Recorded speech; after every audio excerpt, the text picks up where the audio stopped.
El día de hoy quisiera que tomáramos este espacio para conmemorar este evento de la Reforma. Y a lo mejor alguien se puede preguntar, ¿y por qué tanto la Reforma? ¿Y por qué tanta bulla con la Reforma? Y la Reforma por aquí, y la Reforma por allá. Y es que realmente a veces se nos olvida el impacto que esto tuvo y lo que representa para nosotros hoy. El país y el mundo no era como es hoy. No era como es hoy. Y el hecho de que tengamos hoy mayores libertades y que tengamos ciertas cualidades y que tengamos ciertos beneficios, costó sangre, costó lucha, costó muchas cosas a hombres y mujeres comprometidos con Dios. Y por eso conmemoramos la Reforma, porque los seres humanos tenemos muy corta la memoria y a veces se nos olvida y volvemos a caer y a cometer los mismos errores. ¿Ok? Eh, bueno, no voy a mencionar esto, pero decía mi abuelo que seamos como el caballo, decía mi abuelo. Yo no sé mucho de caballos, mi abuelo sí, pero mi abuelo decía que el caballo nunca mete la pata en el mismo hueco dos veces. ¿Ok? Yo no sé de caballos, los que saben. Es decir, que si uno lleva un caballo y se mete el pie y se medio torce ahí, a la segunda vez ya no se va a meter. Pero los seres humanos no somos así. A veces volvemos a meter la pata en el mismo lugar dos veces o tres veces. Y por eso la reforma nos debe de a nosotros alumbrar de que debemos de tener cuidado y estar expectantes cuando nos estamos desviando de lo que es correcto. Ahora, déjenme comenzar con una historia, ¿está bien? Una historia que tuvo lugar en el año de 1513. En 1513, un joven príncipe alemán de tan solo 23 años, llamado Alberto de Magdeburgo, ya tenía él una sede episcopal en Brandeburgo, estoy hablando de ciudades alemanas. Además, era administrador de la diócesis de Halberstadt, otra diócesis, es decir, ya tenía dos cargos. Pero bueno, se puso a pensar y dijo, creo que todavía no tengo lo suficiente, mi carrera está muy corta, y decidió que quería tener un cargo más, uno más. Así que cuando cumplió 24 años, concibió la idea de convertirse en arzobispo de Maguncia. Era otro arzobispado de una zona muy grande y muy importante en Alemania. Ese sí era un cargo muy grande. Ahora, ese cargo no solo lo iba a convertir en el primado de Alemania, es decir, iba a estar sobre los otros arzobispos, sino que también tendría un poder importantísimo, poder elegir al emperador de Alemania. ¿Por qué? Desde hacía varios siglos ya, los alemanes habían desarrollado un sistema interesante de cómo elegir a los emperadores. Ellos decían, el cargo de emperador o la sucesión es tan importante que no se puede otorgar de padres a hijos, como ya hacían las monarquías o como hacían las monarquías alrededor. Alemania decidió que para que el cargo del emperador estuviese y fuese adecuado, había que otorgarle ese poder a un grupo de electores. Es decir, que hubiera gente preparada, gente inteligente, que eligiera al emperador de Alemania. Bueno, obtener el arzobispado de Maguncia para nuestro querido Alberto, ¿sí? Le iba a permitir ser uno de los electores del emperador.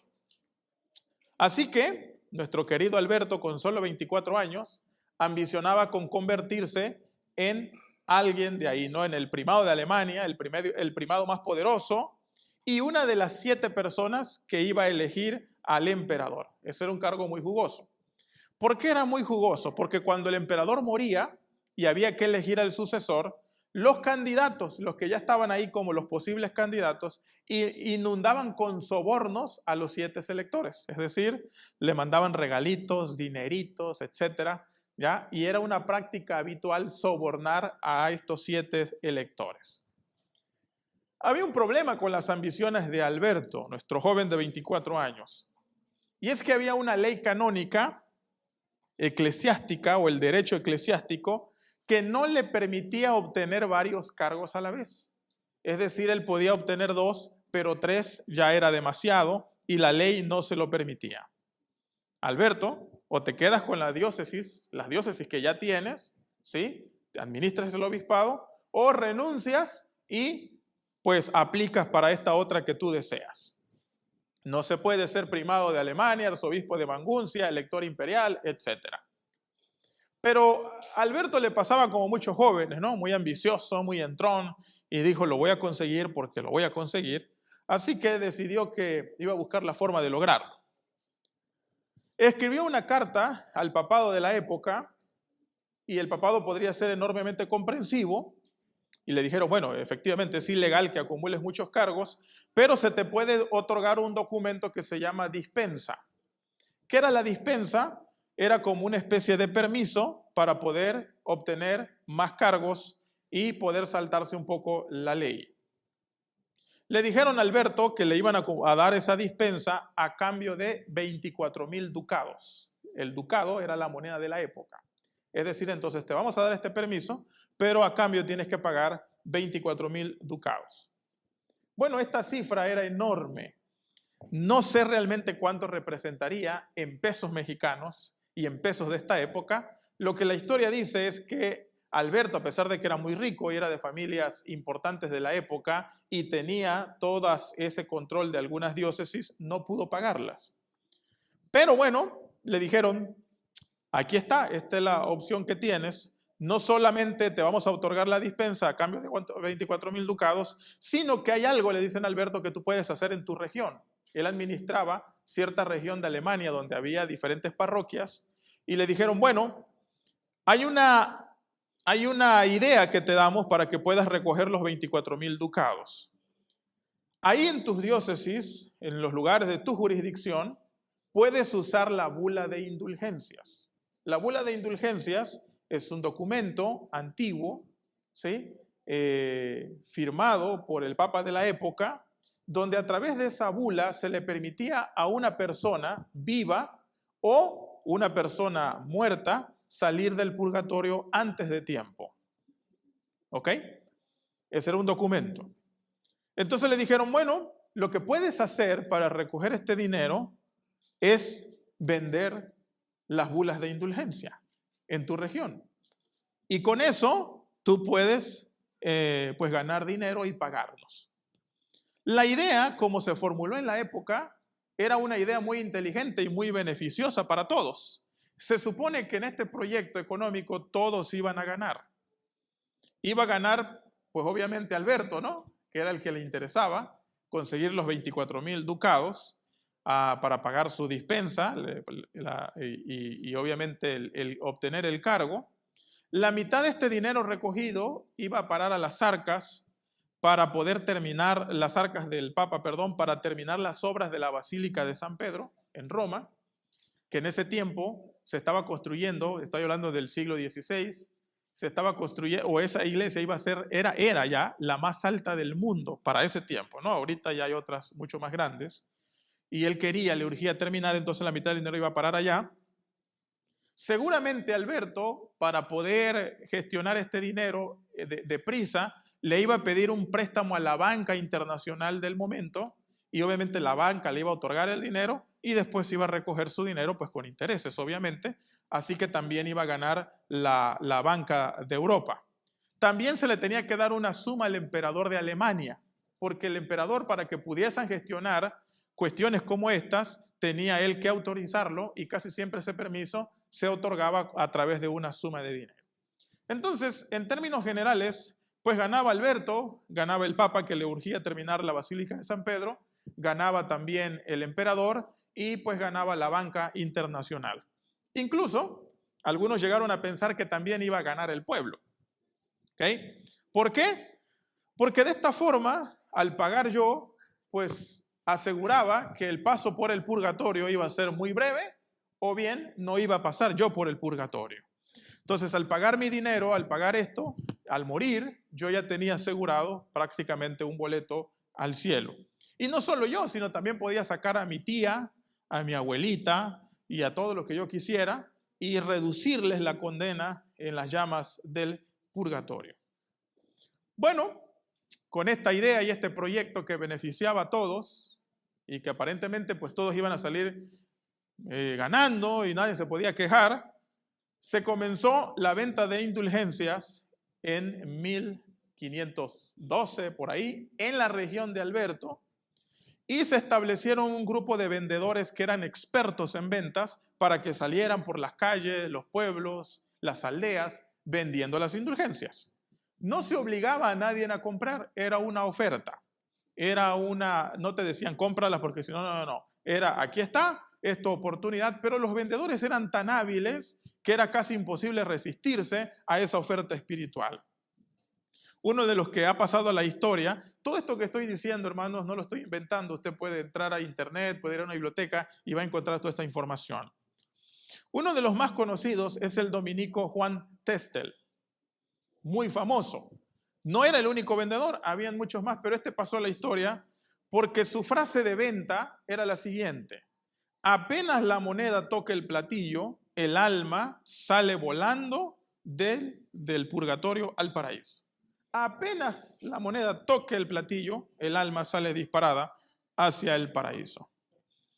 Bueno, hay que reconocer que como oferta espiritual no se puede pedir más. En el mismo momento en que la moneda caía, ¿sí?, el alma se elevaba para entrar a las puertas del paraíso. Repito, con esta oferta y con lo que ya mencioné, pues, ¿qué podía salir mal, verdad? Todos estaban ganando aparentemente. Sin embargo, como pasa con todos los proyectos, una cosa es lo que se pone en el papel y otra cosa es lo que ocurre en la realidad. Y no muy lejos de ahí había un monje agustino que era profesor de Sagrada Escritura en la Universidad de Wittenberg, otra vez en el Imperio Alemán. Cuando hablo del Imperio Alemán, no estoy hablando de lo que hoy conocemos como la Alemania. La Alemania actual está reducida. En ese tiempo el Imperio Alemán incluía pues Alemania, Polonia y otros países alrededor. Era muy grande el Imperio Alemán.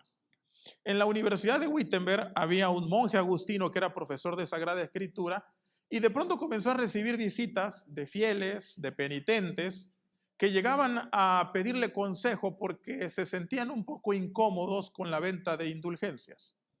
Algunos les confesaban directamente que, por supuesto, sí querían sacar al tío Alfredo del purgatorio, pero que si lo hacían, no iba a haber para comprarle zapatos a sus hijos en el invierno.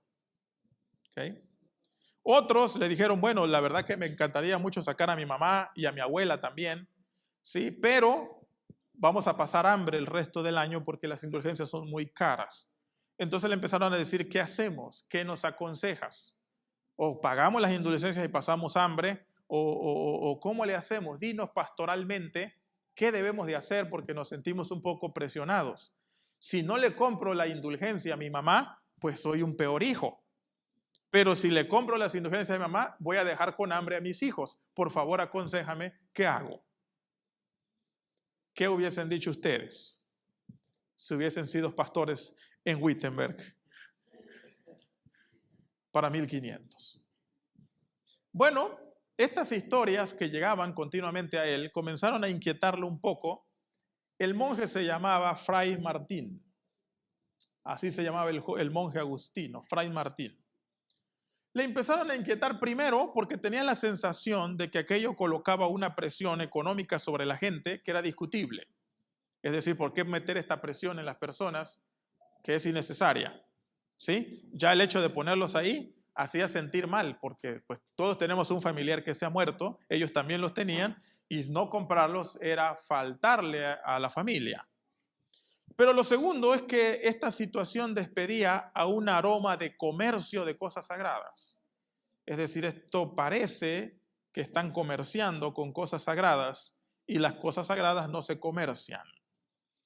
Es verdad que no se estaba obligando a nadie, pero una de las cosas que él se preguntaba, si el Papa tiene el poder para sacar a la gente del purgatorio, ¿por qué no lo saca entonces simplemente por amor en vez de cobrarles una tarifa por ello? Si hay tal poder, entonces, ¿por qué no lo hace gratis? ¿Por qué cobrar si es que tiene el poder para hacerlo? Como Fray Martín era profesor de la Universidad de Wittenberg, decidió escribir 95 tesis.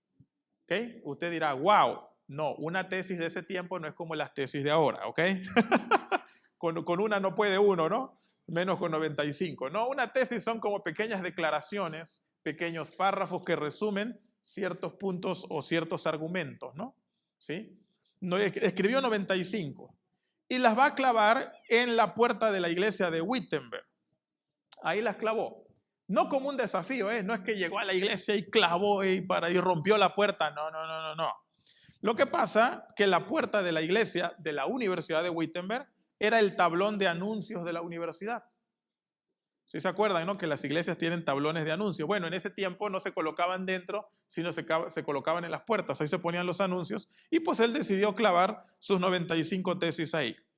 ¿Qué buscaba Martín? Lo que él quería era establecer un debate académico en la universidad. No era una rebeldía, no era nada de eso, sino más bien él quería provocar un debate académico para ver si la compra de indulgencias era lícita o era un disparate de carácter espiritual. El gran problema es que cuando Martín hizo esto no se imaginó lo que iba a venir a continuación. Obviamente nunca hubo una disputa académica. Nadie se sentó con él para razonar e intercambiar puntos de vista, sino que inmediatamente lo amenazaron con excomulgarlo. La excomunión es un documento donde se le dice a la persona que queda fuera de la iglesia y por lo tanto queda fuera de la salvación.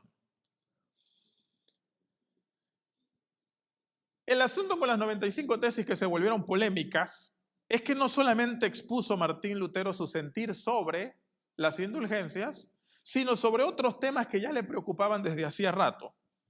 Uno de ellos, que escribe las 95 tesis, es que sostenía que el Espíritu Santo, por ejemplo, no se complacía cuando se ejecutaba a los herejes. Él dijo, ¿a quién le cabe en la cabeza como para pensar que el Espíritu Santo no le encanta ver a los herejes que se quemen en la estaca? Y dijo él, a mí se me hace una contradicción. Si el Espíritu Santo es puro, es amor, no creo que le dé mucho gusto que estemos quemando herejes. Y bueno, eso lo puso también en sus tesis. Así que de manera que antes que se diera cuenta, recibió una bula de excomunión que el Papa León X, el Papa de la época, firmó mientras estaba cazando jabalís, dice la historia. Y bueno, de pronto Martín Lutero, que puso sus 95 para crear un debate, se encuentra en la encrucijada de que puede terminar en la hoguera como otros herejes también. Lo que inicialmente era un problema de carácter pastoral, donde atendía a la gente, se convirtió en una situación grave, y no solo eso, sino que este acto incendió un fuego en toda la Europa de la época que hoy nosotros conocemos como la Reforma. De hecho, Martín Lutero clavó las 95 tesis en octubre del año 1517. Algunos dicen que fue exactamente el 31 de octubre de 1517, y por eso es que en el mes de octubre se toma como el inicio o el detonante de la Reforma protestante en Europa. Muy bien. La Reforma entonces va a provocar una revolución, porque la Reforma fue una revolución, solamente que de carácter espiritual. Obviamente después van a venir guerras y cosas así, pero en toda Europa se empezaron a unir personas que de manera independiente ya estaban en contra de la corrupción del cristianismo. El cristianismo se había vuelto tan corrupto en la Edad Media que la única forma de poder superar y de librarse de esta corrupción que se había institucionalizado era volver a la Biblia. No hay otra forma, dijeron. A donde veamos, el cristianismo está corrupto. La única forma de preservar el cristianismo correcto y verdadero es regresar a la palabra de Dios. Y este movimiento de 1517 va a revolver la cultura occidental y sus efectos se van a sentir hasta el día de hoy. En esta conmemoración hay muchas cosas que la Reforma heredó, pero quiero mencionar nada más dos cosas que son para mí importantes y que debemos nosotros de retomarlas. Bueno, antes de mencionar las dos cosas culturales, porque la Reforma mandó un mensaje y logró una revolución espiritual, por lo menos en 4 cosas que son importantes como mensaje espiritual. Por ejemplo, ya lo mencioné, volver a la Biblia como fuente de autoridad. La autoridad no está en el magisterio, la autoridad no está en la institución, la autoridad está en la palabra de Dios y la palabra de Dios debe colocarse sobre cualquier institución, sobre cualquier humano, sobre cualquier individuo. Ese fue el primer mensaje espiritual. El segundo mensaje espiritual es romper la esclavitud del magisterio esclavizante de la iglesia y recuperar la libertad cristiana. El cristiano de la época no se sentía libre, se sentía aprisionado, se sentía esclavizado. Y cuando uno ve las escrituras, decía él, el cristianismo no era esclavizante, era libertad. ¿En qué momento se volvió esclavizante? Así que hay que recuperar la libertad cristiana como lo encontramos en la Biblia. Número 3, el centro de la vida cristiana la debe ocupar Jesús, la debe de ocupar Cristo. Nada más. Nuestra vida no debe de girar en torno a ninguna persona, a ninguna institución, sino alrededor de la obra y de la persona de Cristo. Y número 4, la salvación se otorgaba a través de una jerarquía que pedía una serie de instrumentos para poder ser salvo. Y los reformados dijeron, no señores, la salvación nadie la merece. ¿Quién merece de nosotros la salvación aquí? ¿Quién puede decir, yo soy suficientemente bueno para ser salvo? Bueno, tampoco había en el siglo XVI. No había tampoco. Entonces la salvación no se puede merecer. La salvación no se puede ganar. La salvación no es un concurso donde se van ganando puntos y puntos y puntos y al final te dicen, ya te ganaste tu ticket para entrar al cielo. No, no, no, no. La Biblia dice que la salvación es un regalo de Dios que Jesús obtuvo para todos por su muerte en la cruz del Calvario. Amén.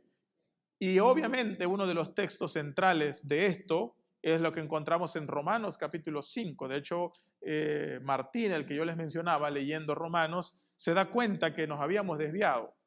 Y Romanos capítulo 5, versículo 1 dice, justificados pues por la fe, tenemos paz para con Dios. ¿Por medio de quién? De nuestro Señor Jesucristo. Por lo cual también tenemos entrada por la fe a esta gracia, en la esperanza, en la gracia en la cual estamos firmes y nos gloriamos en la esperanza de la gloria de Dios. Amén. Y esto creo que ya lo sabemos. El mensaje espiritual de la Reforma inicialmente era un mensaje de libertad. Era un mensaje de libertad espiritual. Lo que la Reforma abogaba era que el hombre fuera libre espiritualmente y rompiera con ese yugo de esclavitud institucional. Ese yugo de esclavitud jerárquica donde se le colocaba al hombre una serie de requisitos para ser salvos. Pero hay otras libertades, y es lo que mencionaba hoy, que quiero señalarles brevemente.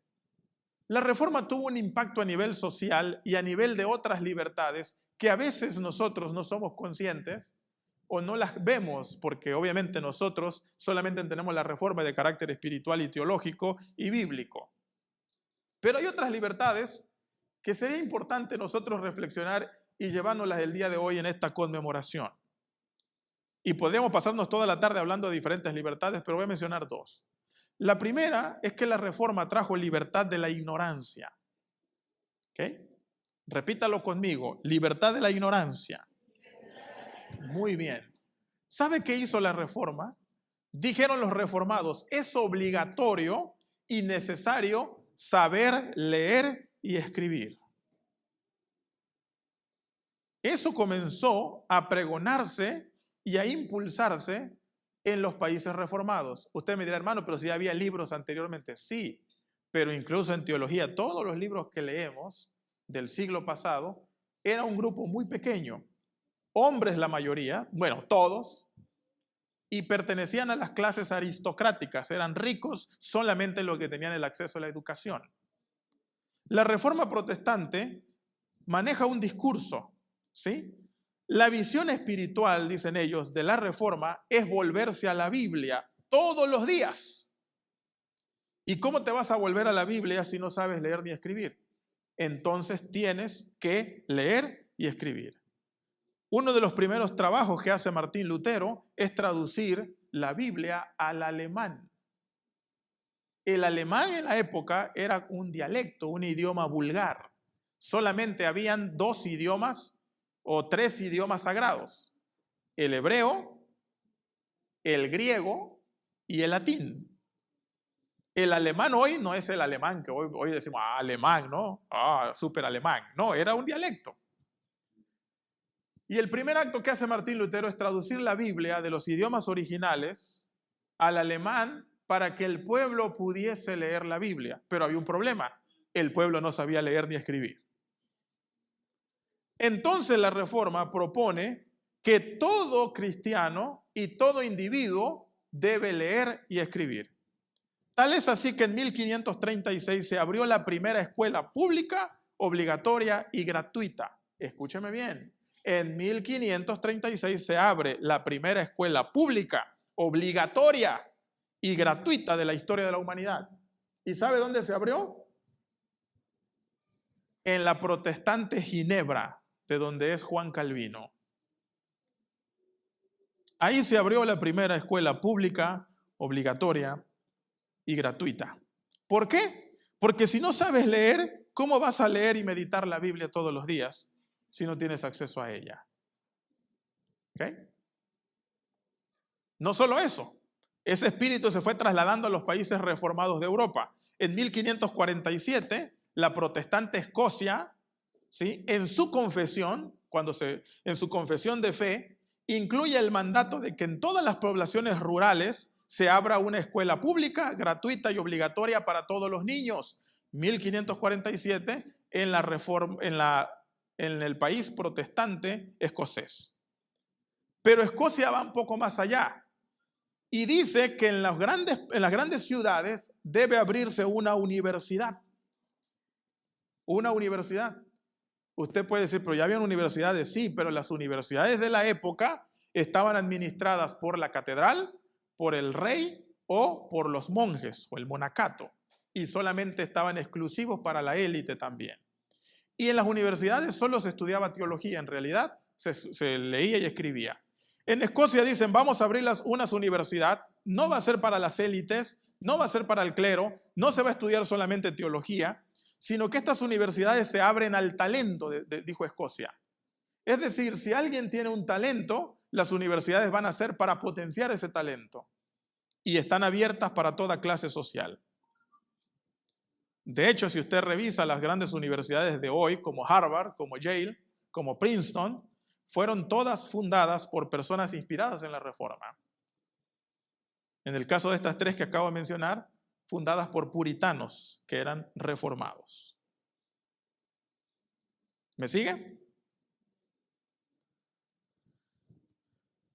Cuando a mediados del siglo XVII, un grupo de reformados, puritanos, abandonan Inglaterra para buscar libertad de conciencia, llegan a las costas de lo que ahora es Estados Unidos, en un barco llamado Mayflower, creo que se llamaba el barco, ¿no? Ahí, de hecho, Estados Unidos recuerda su historia como ese grupo que llega en un barco, llegan a las costas, oran, ¿sí?, y declaran esa tierra como un lugar para iniciar de nuevo. No me voy a meter en la historia de los Estados Unidos, solamente en un dato interesante. El 80% de los varones de ese grupo, de ese barco, ¿sí?, habían sido educados. Su nivel de alfabetización era de un 80% y el 70% de las mujeres. ¿Por qué? Eran reformados. Tenían que educarse por el espíritu del que la reforma les trajo. Y por último, quiero mencionar que el método científico que hoy usa la ciencia fue diseñado por un protestante. Curiosamente, Isaac Newton, uno de los científicos más brillantes y que algunos consideran el científico más grande de todos los tiempos, era protestante y gracias a sus aportes y a sus descubrimientos, en España, por ejemplo, que pertenecía a la Contrarreforma, fue declarado hereje. Mientras en los países protestantes tenían científicos del nivel de Isaac Newton, en otros lugares lo declaraban hereje por ser un científico. Los premios Nobel, y aquí voy a seguir a un pensador, decía él, los premios Nobel de verdad, dice, ¿no? Aquí no entra en el Premio Nobel de la Paz porque este año se lo pueden dar a una persona que de verdad luchó y al año siguiente no sé, a cualquier otro, ¿no? ¿Sí? O, por ejemplo, el Premio Nobel de Literatura, que cada vez se ha devaluado más. Hoy se lo puede, no sé, se lo pueden dar a un escritor prominente este año y creo que se lo dieron a Bob Dylan o no sé, ¿no? A cualquiera se lo pueden dar. Estamos hablando de los premios Nobel que son científicos. Según datos y estimaciones, de 1901 a 1990, el 86% de premios Nobel fueron obtenidos por protestantes o judíos. El 14% están ateos, agnósticos, católicos o algo parecido. Pero el 86% o bien son protestantes o bien son judíos.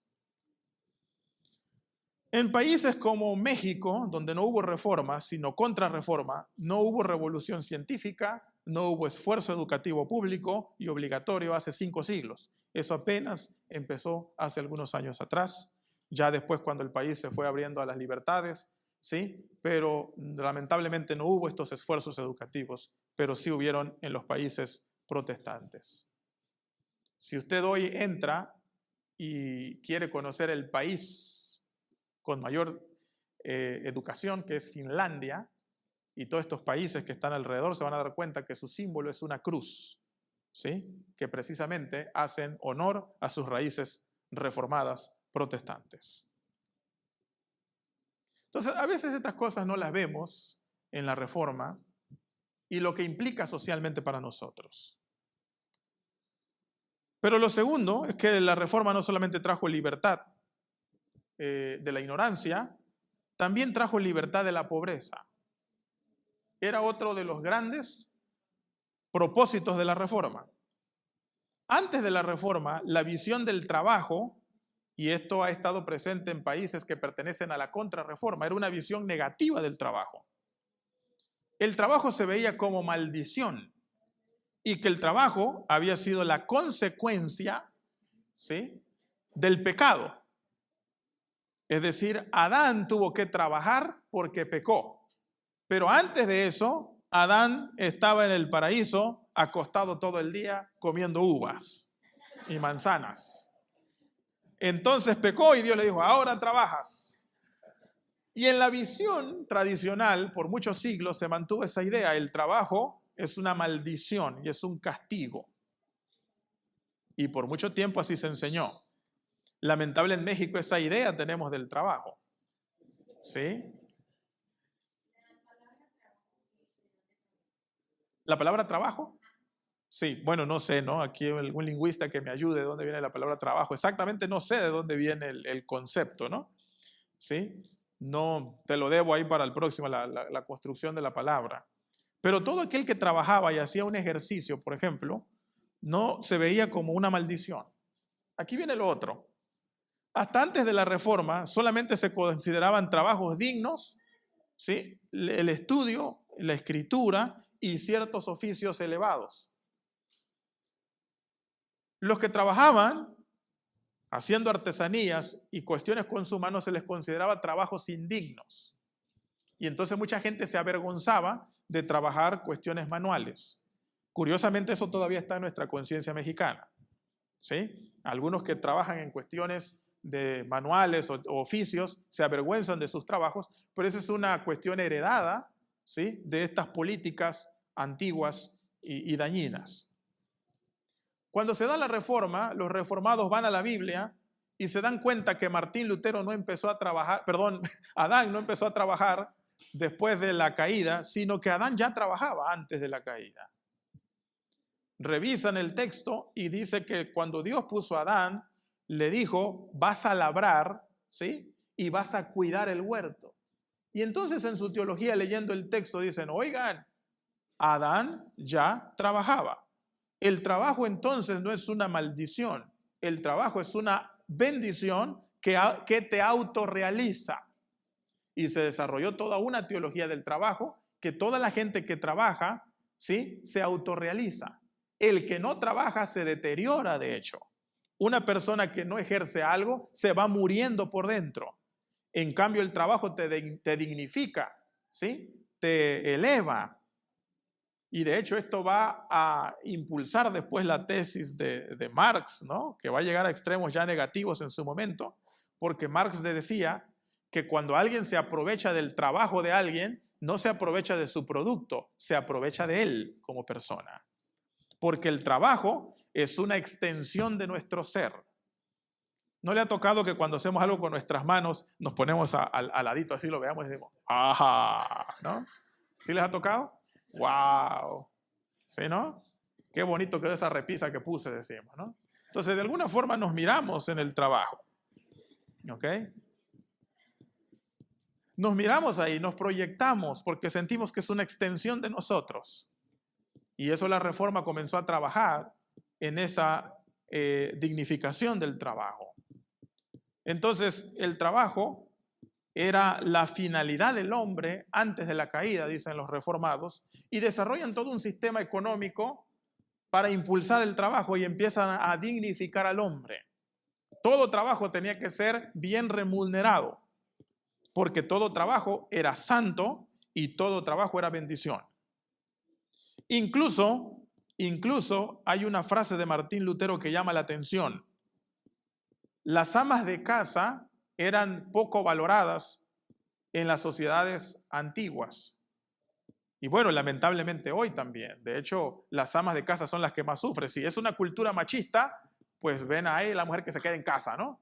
Y si es una cultura feminista, también las feministas atacan que la mujer esté en casa. Entonces, pues no saben ya qué hacer la pobre ama de casa, ¿no?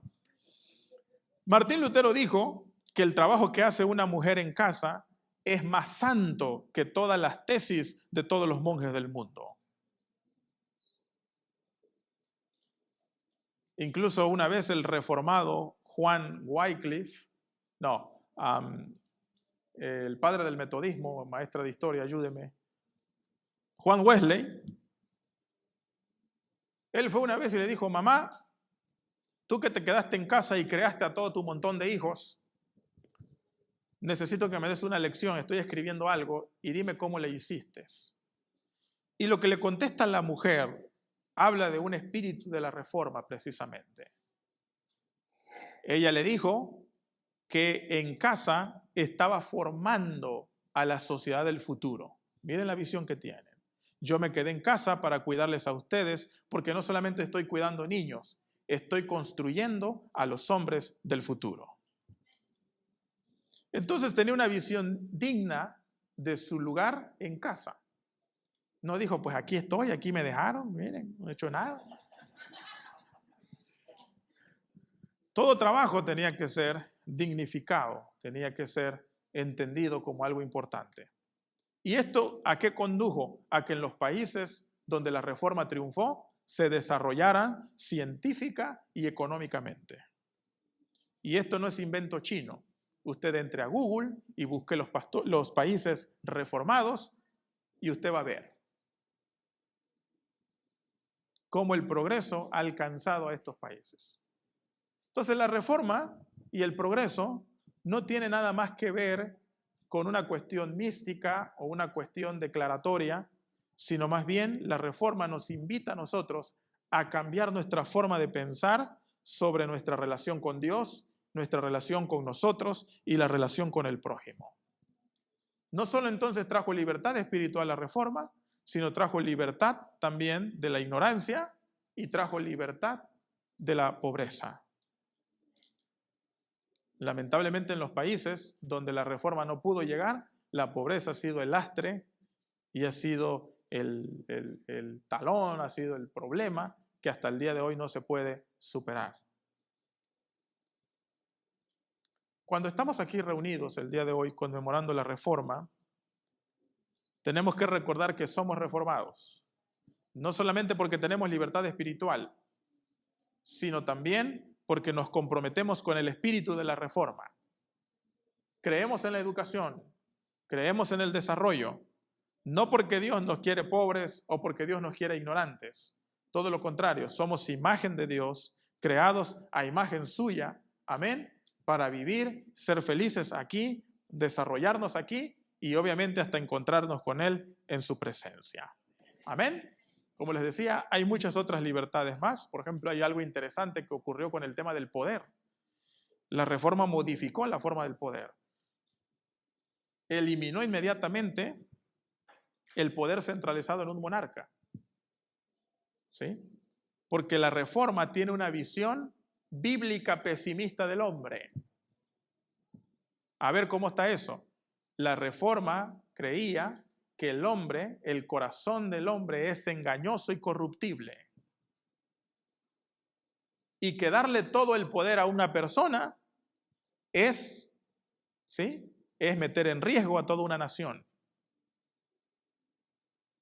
Y curiosamente dice César Vidal, un historiador, que cuando él leía las cartas de los padres fundadores en los Estados Unidos, el texto que más se comparten es el de Jeremías. Engañoso es el corazón. Y por eso decidieron concentrar el poder en 3 lugares. Porque cuando uno se corrompa, los otros 2 supervisen. ¿Sí me explico? Y cuando este se corrompa, los otros 2 y hagan un contrapeso, porque el corazón del hombre es engañoso. ¿Okay? Y decía César Vidal, usted no puede querer a los Estados Unidos, pero tampoco puede negar que en los últimos siglos no han tenido dictaduras fascistas, no han tenido dictaduras de izquierda, no han tenido estos movimientos y todos estos conflictos políticos que sí abundan en nuestros países. Pero eso es herencia de la reforma. Amén. Puestos de pie, por favor. El día de hoy quería dar una clase, una conferencia, que espero que nos sirva a todos. Amén. ¿Quién está detrás de todo esto? El Señor. ¿Quién está detrás de todo esto? Su palabra. Todo esto que acabo de decir, los reformados no se lo inventaron, no sacaron de la manga. Venían a la palabra y se daban cuenta que aquí estaba lo que Dios quería para su pueblo, para su iglesia.